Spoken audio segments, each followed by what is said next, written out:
మారినప్పుడు పేర్లు మారుతుంటాయి, పథకాలకి విధానం అదే ఉంటుంది. కాకపోతే ఆచరణలో దాని ప్రయోజనం ఏంటనేది చూడాలి.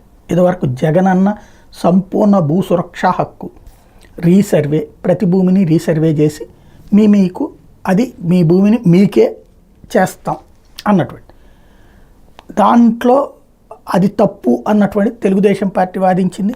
దాంట్లో జగన్ చేసిన తప్పు తన బొమ్మలు వేయించుకోవడం, దానివల్ల ఎదురైనటువంటి మైనస్సే ప్రజల్లో తీవ్ర ఆగ్రహానికి కారణమైంది. ఇప్పుడు వచ్చేటప్పటికి అప్పుడు ఎదురైన సమస్యలతో పాటుగా భూమి మీద వివాదం అనేది నిరంతరం, భూమి ఉన్నంత వరకు భూమి మీద వివాదాలు నడుస్తూనే ఉంటాయి. ఇప్పుడు ఇజ్రాయెల్ యుద్ధం ఏంటి? పాలస్తీనా దగ్గర నుంచి భూమి వాళ్ళు లాక్కుంటున్నారని. పాలస్తీనా వాళ్ళ గొడవ ఏంటి?